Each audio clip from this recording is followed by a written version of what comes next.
Magandang umaga, ngayon po ay araw ng Lunes, July 15, 2024 at update po muli sa lagay ng panahon. Ayon sa Pag-asa, southwest monsoon o habagat nakakaapekto ngayon sa western section ng Southern Luzon, Visayas at Mindanao.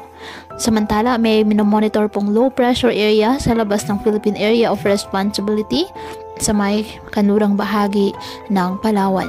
Ayon sa Pag-asa, sa kasalukuyan wala pong direktang epekto sa lagay ng ating panahon ang nasabing low pressure area. Samantala, ayon sa datos ng Japan Meteorological Agency or GMA, isa na pitong ganap na bagyo.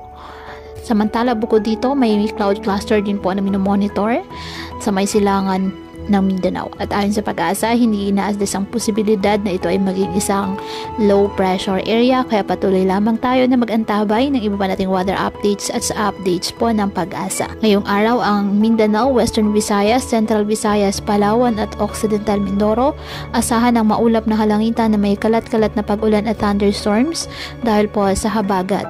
Ang nalalabing bahagi ng Mimaropa, Metro Manila, Batangas, Cavite, Laguna at Bataan, bahagyang maulap hanggang sa maulap na halangitan na may kalat-kalat na pag-ulan at thunderstorms dahil pa rin po sa habagat.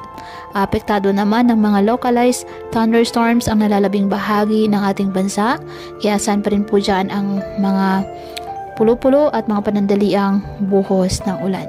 Kaya patuloy pa rin pa natin na pinag-iingat ang ating mga kababayan sa banta po ng mga posibilidad ng pagbaha at pagguho ng lupa, lalo na kapag may malalakas na ulan. At ugaliin po na magdala palagi ng payong o kahit anong panangga sa ulan sa tuwing lalabas po ng ating mga tahanan. At yan po muna ang update sa lagay ng panahon ngayong araw. Muli, patuloy po tayo na mag-ingat at palaging tandaan, God loves you. Stay safe and God bless.